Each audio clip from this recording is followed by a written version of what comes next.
Welcome to Season 3 of The Lifestyle Chase, and I'm your host, Chris Little. This podcast features high performers who have found a way to live their best life while balancing their health, wellness, friends, and family. To help this podcast grow, please share it on social media, rate 5 stars, tell your friends, and check out the past 140 episodes and counting. You can follow me on Instagram at Christian Little and at The Lifestyle Chase. Thanks for listening. Let's get started. Alright, so welcome to The Lifestyle Chase. This is the first time I've ever done a 2-part episode, so this is going to be called episode 153, and I am joined once more by my buddy, Trevor Costello. And just to bring the audience up to speed, if you are just joining us now and you're missing some context, you can go back to episode 152 and get a bit more of the origin story. But where we left off, I was talking to Trevor a little bit about the point in his story, and a lot of it took place around COVID, but the point in which, we were talking about how you had to prepare a lot of things to be on track. You paid off a lot of your bills in advance. You had a lot of pivotal support from family. What was the whole process like to make all those preparations to kind of set yourself up for success, to kind of do the humbling things that you had to do? Walk me through that if you would. Okay, so when I left to rehab, there was still a few stones that had been unturned. One of those in specific was my car payment. So my mom had to take care of my car payment because obviously I wasn't making any income while I was in COVID. Being the graceful woman that she was, she kept track of actually how much I owed her. So I had to take care of that debt big time. Once I first got out, the car payment was one of them. My car insurance was another.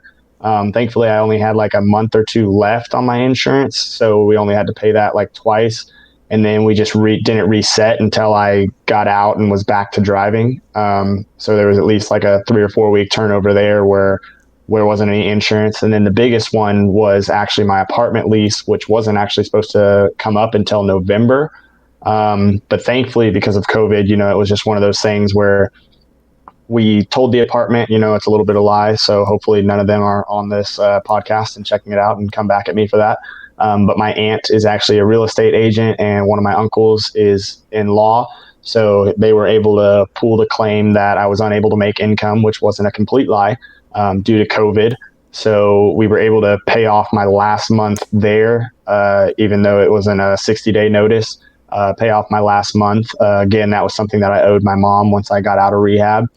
So pretty much the biggest things were car insurance, car payment, and then my apartment lease, which we had to get undone because we didn't want to be continuing to pay that huge sum of money while I wasn't utilizing the apartment, and I didn't have anyone that would want to take it over, especially because of COVID, because everyone kind of got hit financially when COVID and all the shutdowns hit the country.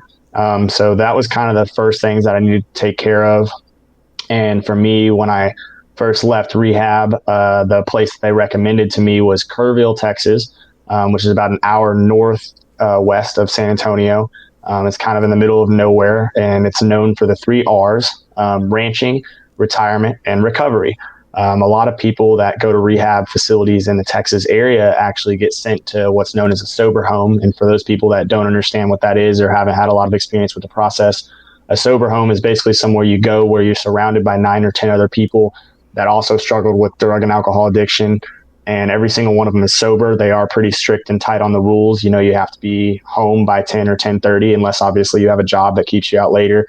Some people work at restaurants, or some people would just work a night shift. We had people that worked at retirement homes and would help out with that. So sometimes they would pull a midnight to 8 a.m. shift on occasion. So they're lenient in that sense, as long as you're out, not doing drugs or drinking or with a girl or something like that.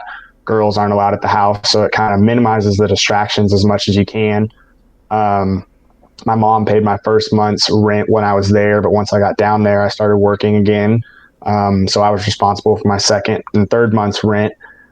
So Kerrville was a great place to kind of take those first steps into recovery for me because, I was able to make a friend group and find people that were going through the same things that I was going through and not jump back into the Dallas lifestyle, which is what was so detrimental to me. Not like Dallas is a bad city or one of those heavy drug use and alcohol use cities. It's just that I had a lot of connections.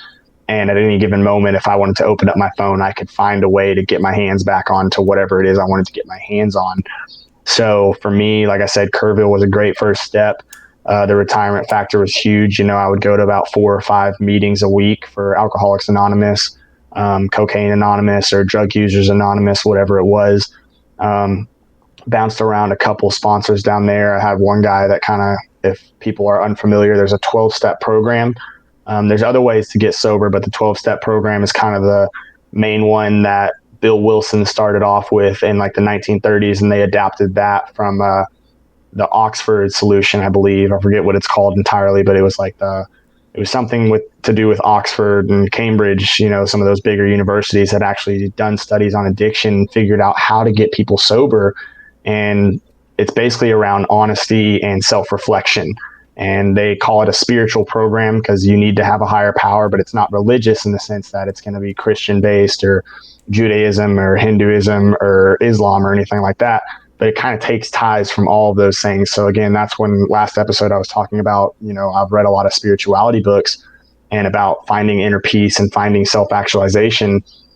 And that's kind of what the program is about. One of the things that I can attribute a lot of my success to was what's known as the 4th and 5th step. And the 4th and 5th step is really big in that process. And I would recommend it to anyone, whether they were an addict or not. If they're going through life, which everyone's obviously going through life, if they have stress factors, if they have other things that are causing them problems, whether it's family, whether it's friends, whether it's work, I think a 4th and 5th step is very beneficial because the 4th step, what it has you do is actually you pick about 5 people is what they typically have you do, 5 at a time. And you'll write down their name, and on the front page, you kind of write out how they've hurt you, how they've affected you, what things they've done that have upset you and caused you problems, whether it's your boss, whether it's friend, family, like I was talking about, whether it's a significant other. And you have kind of this, hatred, not necessarily hatred. That's like a poor word for it, but you have some sort of resentment. That's the best word. And they actually use that word, what resentments you have towards that person. And what's really humbling is you talk about your resentments towards them, and then you flip over on the back page. And on the back page, what you actually write is your selfishness. And you figure out what you've done wrong to potentially hurt them. And so it's kind of a chicken and an egg type situation, which came first. But the crazy thing is once you start doing this with people and writing them down and putting pen to paper, kind of like I was talking about my goals, why I think it's so important to write down your goals, have a goal board, or even just pin things up on your wall and see what those goals are, is you see firsthand what you've done on the inside to potentially hurt other people. So instead of looking externally at what others might have done to you, instead of playing the blame game and pointing your finger at everyone else, you start to see things from potentially even their perspective of what you might have done to cause them to act that way, or whether they had done it first and you were causing them to continue to act that way because of how you've misbehaved or how you didn't treat them necessarily. Go back to mention the golden rule: treat people how you want to be treated.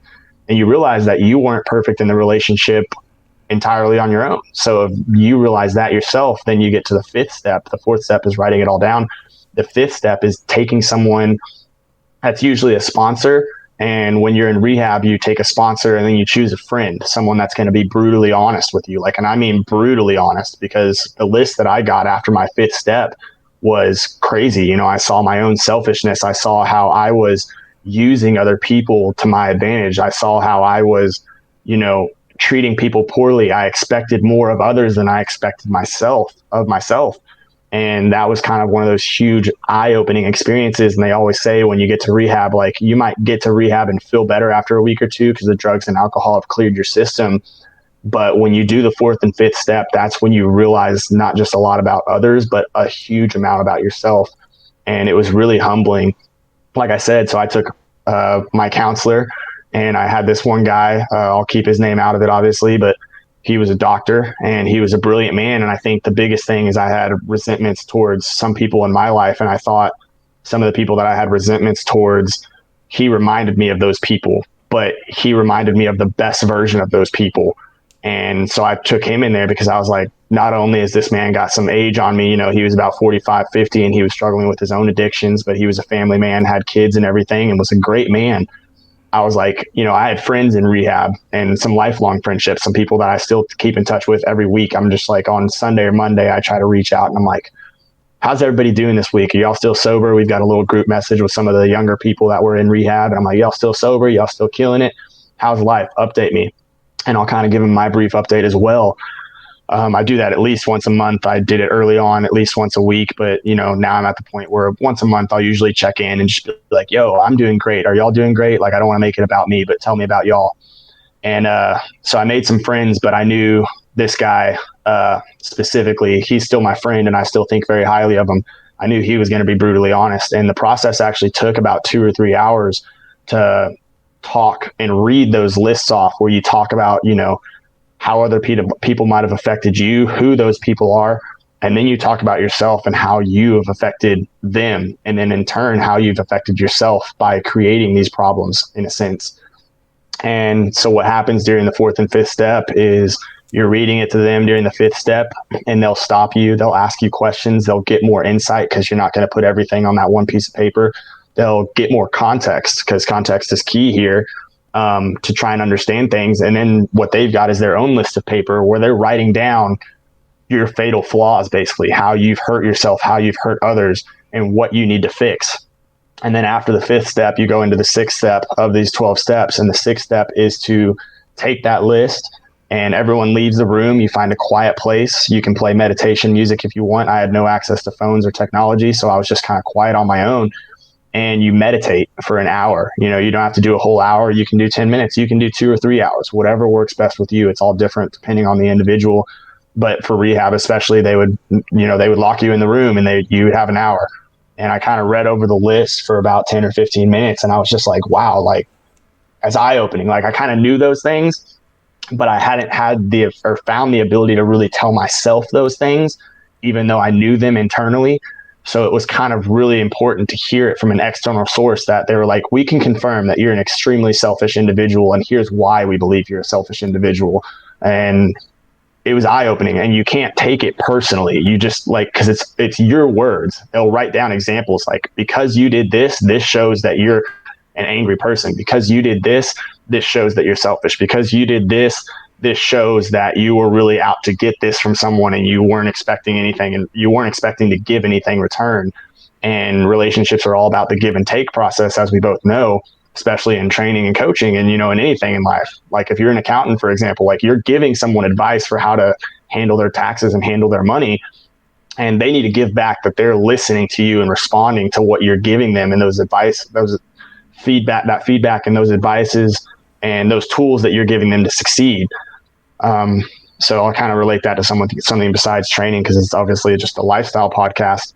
But after that 4th and 5th step, that was huge for me to just kind of understand, what I needed to do in life, if that makes sense. And I know I kind of go off track sometimes and I rant a little bit, but that's the big process for me that helped me figure out what I needed to do. And then going to Kerrville was the best thing for me. And then when I actually moved back to Dallas, was given the opportunity to go work for this company doing strength and conditioning at one of the high schools in the Dallas area. And it was only about 20 minutes from my sober home, because when I moved back to Dallas, I continued on in the sober home during the summer months and was able to work this job and kind of give back. And that's really what the AA program and what I was talking about with spirituality in general is. It's all about giving back to the next person when you're taking from someone. When someone's giving you advice, you're taking it and then you're giving it yourselves, and then hopefully they can take it and then give it themselves. So you see how the process is kind of a continuum, moving from left to right or right to left or up and down, whatever way you want to see it.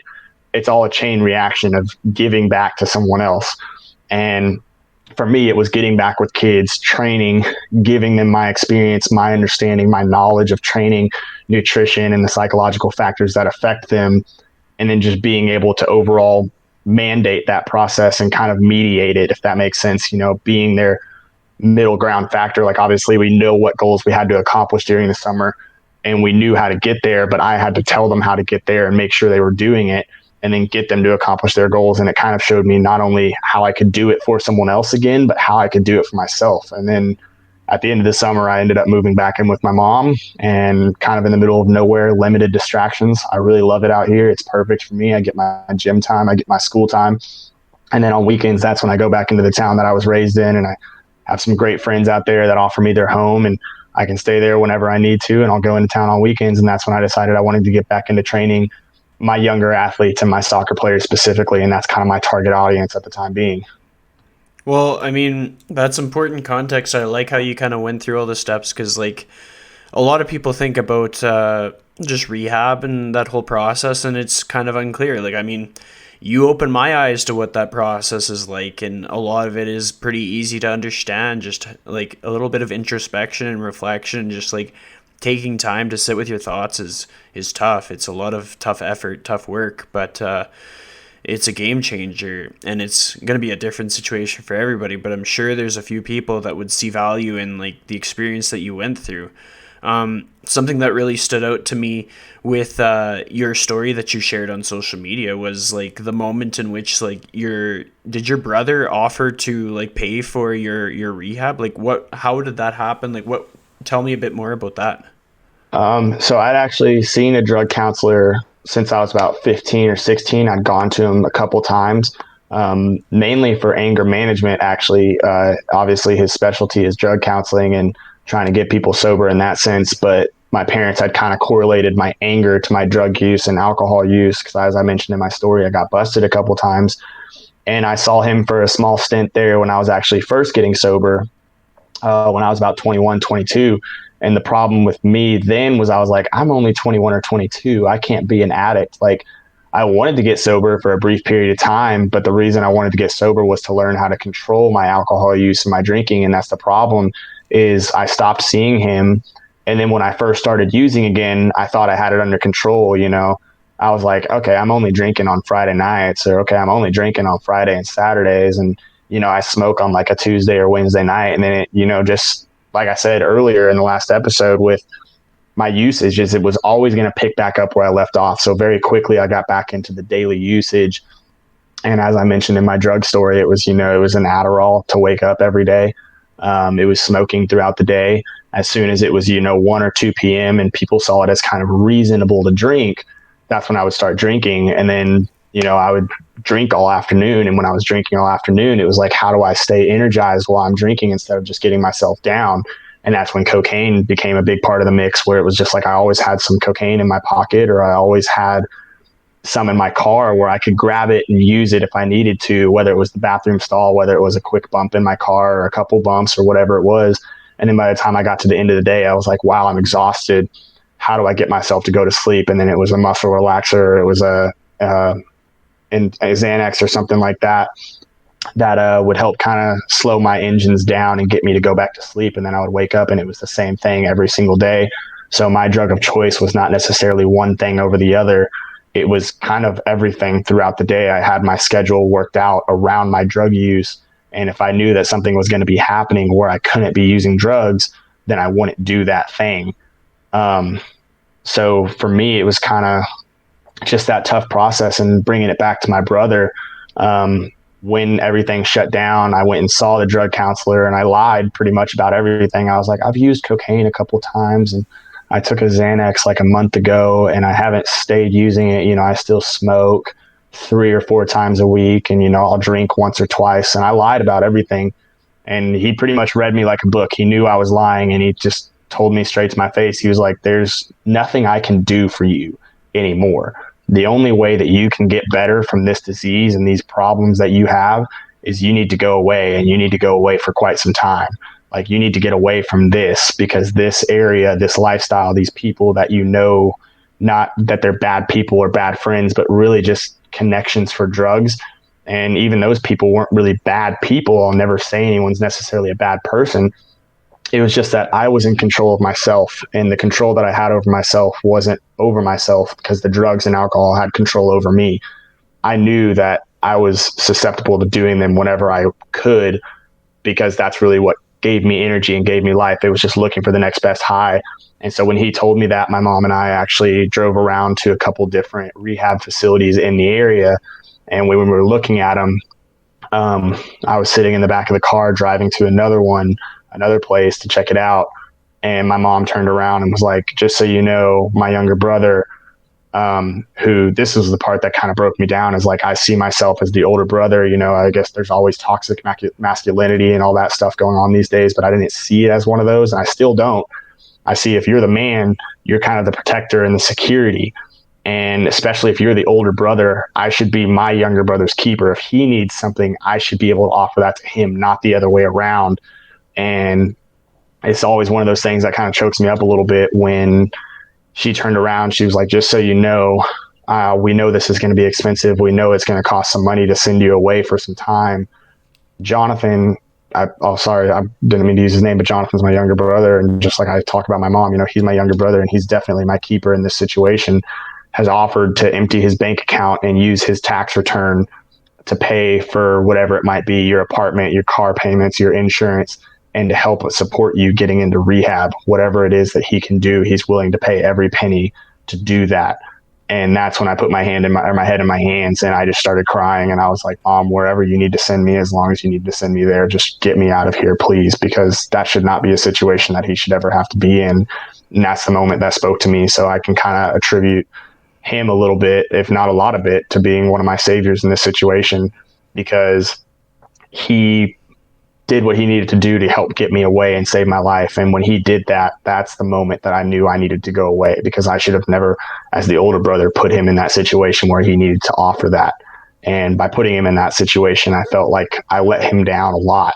And not just let him down, but let my whole family and all my friends down. The people that kind of thought highly of me and expected more of me, those are the people that truly have this standard of me. And I'd given them this standard to hold me to. But there was always that dark secret going on behind the scenes, and I couldn't hold myself to the standard that other people held me to.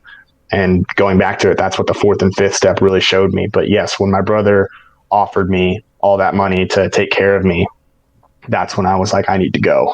And that's the moment that I decided it was the best thing for me to move forward, was go to rehab.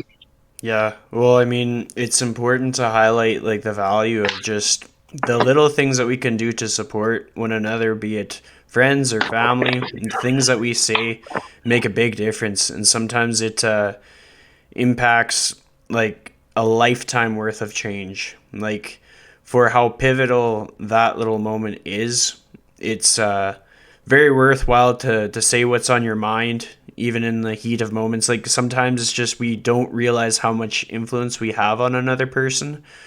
And I'm a big advocate of just open communication. Like, tell people that you care about them. Tell them how much they mean to you. Tell them to what degree you're willing to support them. Because if they don't hear it, they might not realize it. It might not resonate. To kind of bring things a bit more positive, because I can imagine it's pretty tough for you to talk about this stuff. But like, you get through all of these things, and you're in a situation where you're able to just crush out some work and kind of work with some athletes. Like, what's your experience been like the last like couple months as we get into like the fall months and stuff? Like, what's life like these days? Life is pretty good. Like I said, I mentioned in the first episode, or actually before we even started the episode, my daily just kind of, I'll stay up later doing playing little video games. That's kind of my escapes. Fortnite's big for me, but studying late at night, like I said, I stay up till 1 or 2 in the morning most nights now, because I realize that after about 10 p.m. social media kind of dies down. People aren't really posting or saying anything that's worth responding to. So that's kind of that area, that late night hours is when I feel like I'm a kind of a late night owl, and I can get a lot of work done just by being by myself and not really having many distractions. So I'll wake up around like 9:30 to 10:30, go hit my workout, come back at noon, kind of eat some food, and then get started on some studying and some chores, you know, walking the dogs, whatever it is, taking care of them. My grandma has a couple horses, and I'll help out with that because my grandma lives here. And so I'll help out with all those things when I can. Do my studying during the day, and then come nighttime, there's usually a sporting event that's on for me that I'll distract myself and go watch that or do something or watch one of my shows with my mom and my stepdad and kind of just get some family time in, and that's important. And then I'll go back into my room and do my nighttime reading for whatever it is that I'm interested in reading at the time, or do some more studying and kind of take that nighttime break too and play a little bit of video games. And that's kind of what my Monday through Friday looks like. And then Friday afternoons, I head back into town, into Flower Mound, where I'm from, and I'll stay with my friends for the weekend. So I get that socialization. I have my family time during the week, have my friend time during the weekends. And then I had a guy reach out, and he was like, I'm looking for a soccer trainer in the area. And his understanding of me was actually that I was just a speed and agility and strength and conditioning coach. But I let him know, like, he wasn't aware that I actually played soccer my whole life.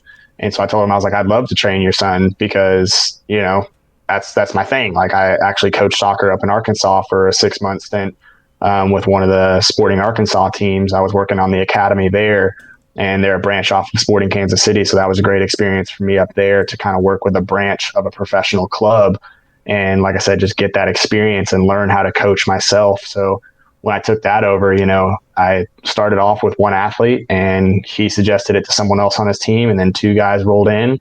And then all of a sudden there was a girl on one of the teams that the dad coached, and she was interested. So I got her on, and it's just kind of spiraled from there to where pretty much each week I'll have one more athlete reach out to me, and one more soccer player who their parents are just like, I'm interested in getting that next step for my son or daughter or whatever it is. And so I've been doing it for about coming up on 3 months now again, since I restarted. And now I'm sitting at the point where I've got about 9 athletes that I work with pretty consistently on weekends, usually Friday nights. And then on Sunday afternoons, those are my times where I'll knock those sessions out.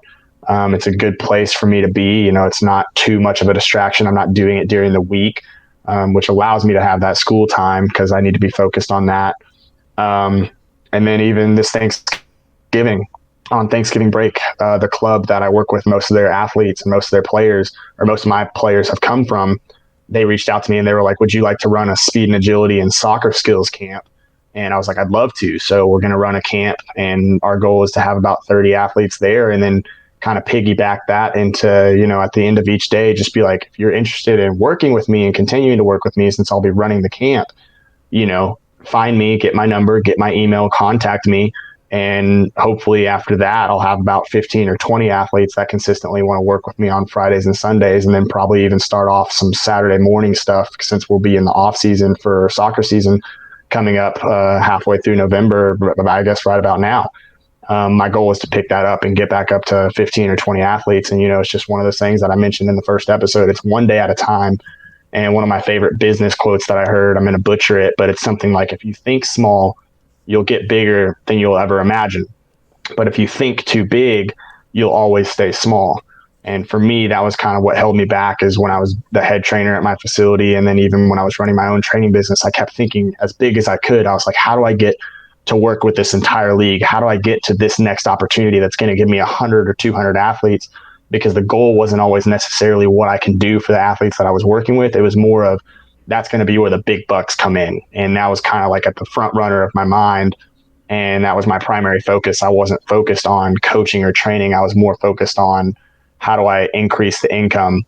And from that point forward, now that I'm in this point and completely sober, I realize that it's just work with the kids that I have and try to get one more kid the next week. And if I don't, so be it. But word of mouth is really how a lot of my coaching is traveling right now. It's just, one of the kids goes out and excels one week, and they just have a great game, and the parents are like, wow, so-and-so played really well today. Where did that come from? And they're like, well, I'm working with Trevor Costello. He's a soccer skills coach, and he works a lot with their movement and their abilities to move and control their body. And that's why my son or daughter is playing a lot better. He's been working with them, or she's been working with him for about 3 weeks now, and we see a huge difference. And then the parents are like, well, I see a huge difference too.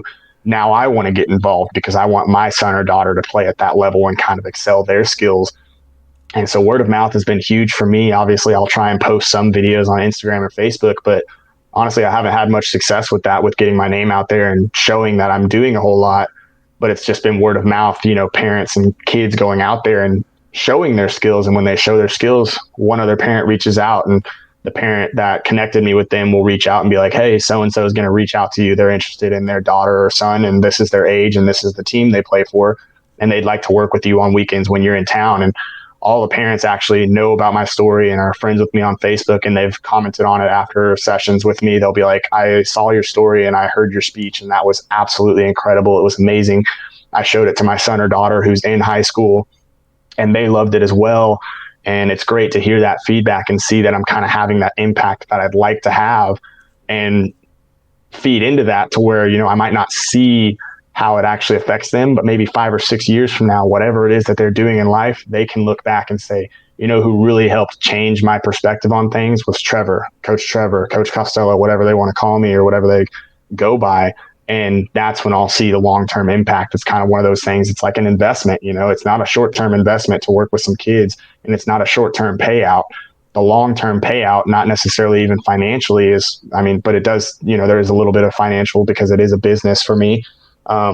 More and more kids over time will want to work with me. And that's where I can kind of get into that comfortable position lifestyle wise of working and doing what I need to get the income to basically keep the roof over my head and pay some bills and keep food in my stomach and eventually take care of the family that I'd like to have in the future.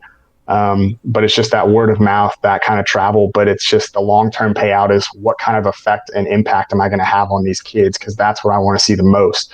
And like I mentioned back in the day, it used to be, how can I get the most kids possible to increase my finances? And now it's less and less about the finances, even though that's an aspect. The biggest thing for me is impact and effect, and how I'm creating an environment for them to succeed in. And like I said, even now it's just like I'm about to run a Thanksgiving Day camp, and our goal is to get about 30 kids signed up. And they told me they dropped the link on the first day and had 5 kids sign up, and they were none of the kids that I'd already worked with. So all the kids that I worked with already are going to sign up as well.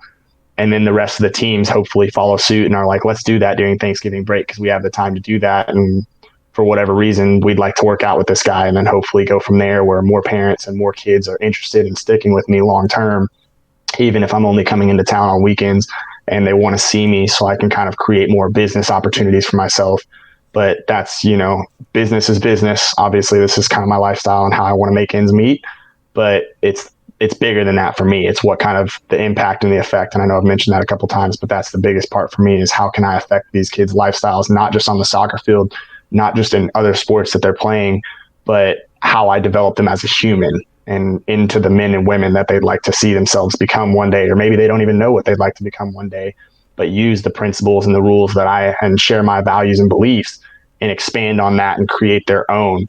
Not necessarily to mimic me entirely, but mimicking is kind of one of those cool things where you'll see kids talk like you, walk like you, carry themselves like you, but they're adding their own spice to it. There is always that uniqueness to the individual who's going to do things their own way and copy you in some ways. And that's the point of coaching and training. And that's where I find the most fulfillment and purpose, like I've mentioned a couple times, through what I do.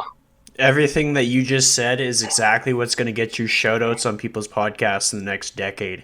Like, how many times we brought up Kyle Dobbs? People are going to bring your name up one day. And it's whether it be at their wedding when they talk about that coach that helped them through their high school years, or whether it be when you inspire somebody else to be a coach one day. Like, I can tell you for a fact, like, you're doing a lot of things right. And it's so cool to watch from my perspective to tell you for a fact how much my high school coaches influenced me.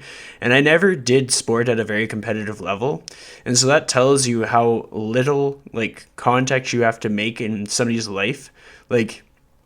Impact is life changing. And so it's so cool to hear that word of mouth is working for you, because truly that's the best marketing that you can do. Just focusing on your one-on-one interactions.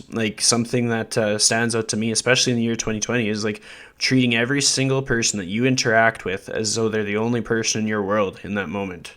That one client that you have on a day, or maybe you have 5 clients in a day or whatever it may be, treating each one of them as though they're the only client that you have that's ready to hire you, because people feel that, people sense that. And something that I sense in you is you have a pretty good judge of character. You've had to, because you do present yourself as someone that looks older than what you are, you've been through a lot of different life experiences that a lot of people your age wouldn't have been through. I can tell you that for a fact.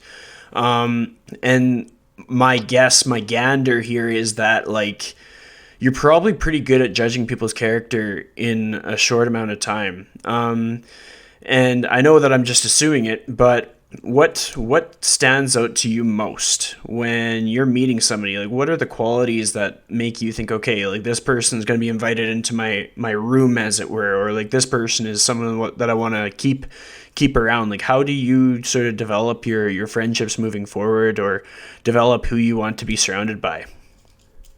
Just like you mentioned, obviously, how many shout outs we've given to Kyle. So I'm going to give him another one on this one. Kind of what happens with me is, and I've got this one girl specifically who obviously not going to mention her name. When I work with her and I'll ask her questions, the biggest change that I've seen with her is that she's starting to answer the questions and she's starting to show a little bit of an interest. But when I first worked with her and I asked her a question, even if it was as simple as a yes or no, she would just kind of give me a shrug and kind of give me the I don't know, or I'm not really interested, and seems like that. And so one of the things that I actually did a week ago was I talked to her mom and I was like, so the biggest thing for me is I don't know how to get to her right now. So how I'm going to get to her is I need her to either verbally tell me, but I know she doesn't like talking. She says she likes working with me and she tells her mom that, she loves coming out to my sessions. But I was like, I need to understand her goals. And from that perspective, it kind of changes things, with Kyle and with Matt and Coach Sam and the whole Compound Performance group.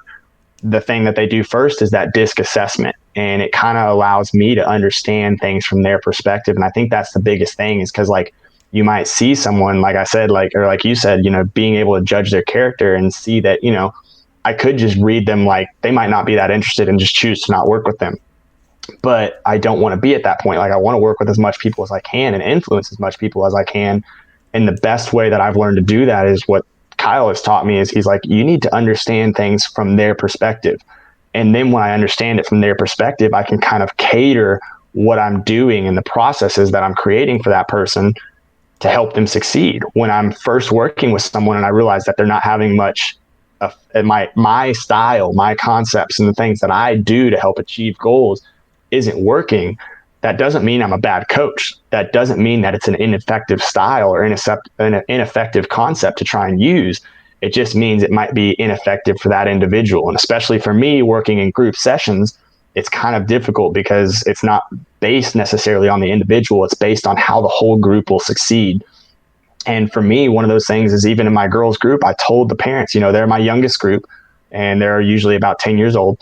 And working with them, obviously soccer skills is my goal, but I told them, I was like, for the next 2 or 3 weeks, we're just going to work on movement. We're going to work on speed. We're going to work on transitioning from side to side, that change of direction aspect. We're going to work on jumping and creating power. And then we'll start to slowly get back to the soccer ball. And I noticed a week ago, because this particular girl wrote down on paper that her biggest goal was to get faster and to move her body better. And so I realized that instead of going for the soccer touches and the soccer control, that'll come with time. But at her particular age, she doesn't have, none of them are really at that sensory motor level of development where they know what they need to be doing with their bodies from a subconscious level. They have to think about processes a lot more. So let's get them to that point of subconscious control where when I ask them to move a certain way, they just do it. And so for me, like I can judge the character like we were talking about and like we're kind of mentioning right here, but it's their character is really no reflection of me. It's more a reflection of themselves, and it's a reflection of how I need to work with them and how I need to work with the parents. So when I talk to the parents too, I've started to ask them, I'm like, I can ask your goals, but let's try and make sure your goals are the same as your kids. Because if your son or daughter doesn't have the same goals in mind as you, it doesn't matter. You're going to drive them away from it. And I say that with complete respect. And all my parents that I work with have seen that as a sign of respect. They're like, I get that. My goal as a parent might be to get my kid to score more goals, but my kid might want to just get faster. And in turn, they're playing that forward position for soccer. They get faster, and all of a sudden they accomplish the parents' goals as well, which is to score more goals in soccer. So it's a literal goal in that sense. But we need to break it down to whatever that party as a collective, the parent-son relation or parent-child relationship, is going to intertwine and work with me as the coach. And so I need to understand that my girls session now, because they're my younger group, and then meanwhile my boys are usually 12 to 13, I have to work on different things with them. When I started out, I was working on the same exact things, and there wasn't much turnover in what was being worked on in those group sessions. And now there's a little bit of adaptation, a little bit of change, and a little bit of a change in style from my own coaching perspective of things I need to do to not just understand and judge their character necessarily, but understand their character and what drives them. Like we mentioned a little bit earlier, like I know my why, I know what drives me, I know my purpose and what fulfills me in this life, but I need to understand all those things from their perspective. That way I don't change their character in any sense, but I help kind of maximize the character traits that they're trying to maximize in themselves. And when I get to that point, that's where we see success start to untangle itself, where it's like things might be confusing or not understood or not really to that point of maximizing the results. And we can slowly move to that direction of maximizing the results with each session and each time that I get together with these kids and train them. But it needs to be that perspective of what Kyle taught me, which is ask them questions. And then another one Kyle taught me is when they ask a question and they're confused about something or they need to learn something from a deeper understanding, learn to ask better questions so that you can get better answers and more specific answers to gear my training and my sessions towards what they need and want. And really it's what they want. Then from my perspective as a coach and trainer, I need to show them what they need to get to a point where they can attain what they want. And I need to also cater the concepts and style that I use to fit their wants. Like if they don't want to be doing something, I need to cut it during one of my sessions. And you had a great post on this the other day. You're like, if I talk to my client and they say they hate this exercise, guess what exercise we're never going to do anymore? Because that's how you make it geared towards the individual. And obviously with me, it's a little different because I work in bigger groups. I need to gear it towards where everyone in the session is interested in what we're doing and enjoys what we're doing. So there's one drill specifically where it's shuffle, shuffle, break, and the kids don't enjoy that. So I need to find a better way to get them to change direction and understand how to control their body as they move side to side and then break into a sprint. And I just need to change the concept that I use. And whether it's throwing that drill completely away or just coming back to it at a later date to where they'll enjoy it more and they feel like it's better for them, I need to change myself and adjust.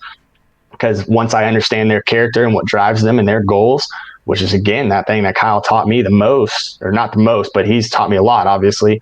But one of those things that I find important when I'm first starting to work with someone and working with their parents, because it is not just a client relationship that I have with the athletes. You have to understand the child, the parent, and then intertwine it with the coach. So it's kind of like a triangle relationship going on with me. And then it's even bigger than that to whatever shape you want to draw it into, because I've got 3 or 4 kids in each session. And then some sessions only 1 kid. So it's easier and it's a more linear relationship in that sense. But the bigger the group, the more I have to cater towards the entire audience, not just one person. So it's a little more challenging in that perspective. But as you and I are the same way in that sense, we love a good challenge. And so the more challenging it is for me, the more growth and experience I believe I get from it, and the more knowledge I create for myself, and not only for myself, but for them and the parents, for how they need to be doing things and how it's going to work for them to attain those goals that they want to attain. Holy crap, you nailed it. Like, that was perfect.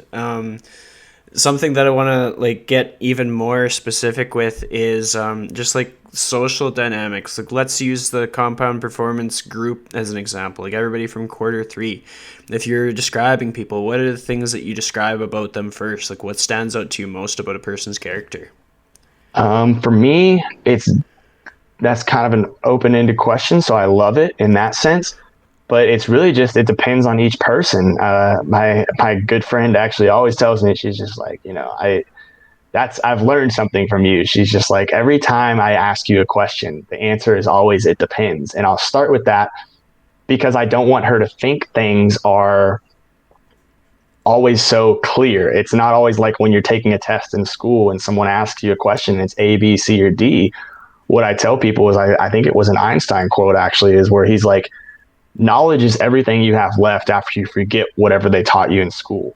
And for me, I think the beauty of asking a question is not just knowing whether it's A, B, C, or D, but understanding how you can change that question to where A becomes the answer, and how you can change the question to where B becomes the answer. So like I mentioned earlier, asking better questions to get better answers.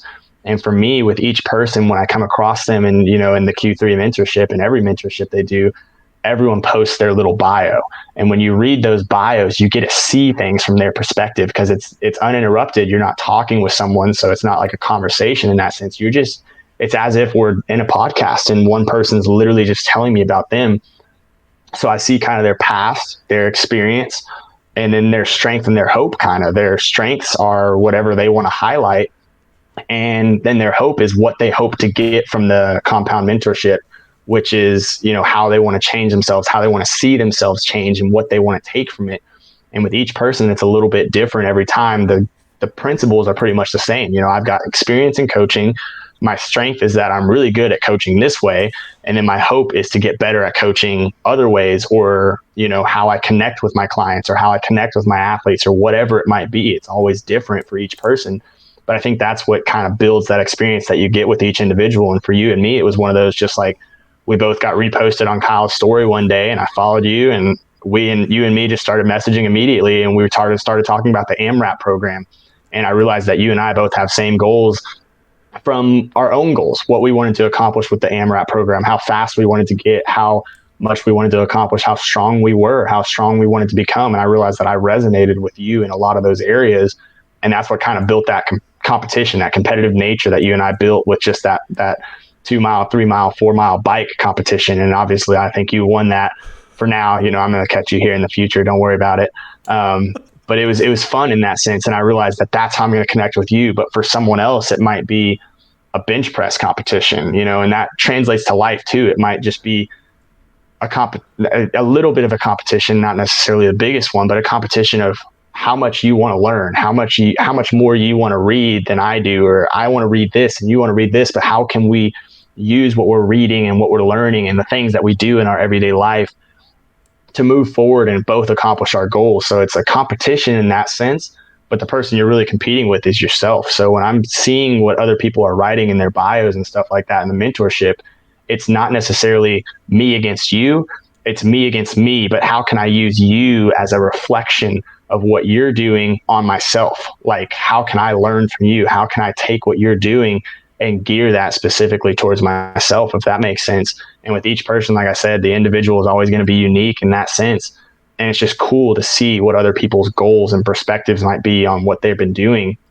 And then choose those people that are really specific towards your goals and kind of put them in that echo chamber, but also kind of that the echo chamber, the bigger it gets, the more perspectives you get. And life's always going to be kind of an echo chamber in the sense of you're going to find the people that are you're biased towards because you're like, I really like that person.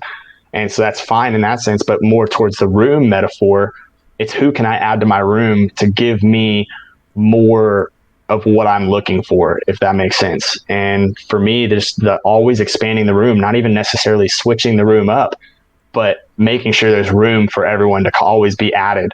And then some people might leave the room at some point in your life, but it's not a knock on them. It's not a knock on you. It's not like you had a fallout or a break off or something like that was super angry or geared towards resentment. It's just more like they moved in a different direction. And when other people move in different directions, it's always great to have those connections with people and know, like, I'm still solid in my belief that they're a great person from their character, and they just might have different goals than I do. So it's not like I have to like disassociate with them entirely. I'll still be associated, but I'm moving forward with other people in my room, and they might have other people in their room, or they just might be on the other side of your room a little bit, if that makes sense.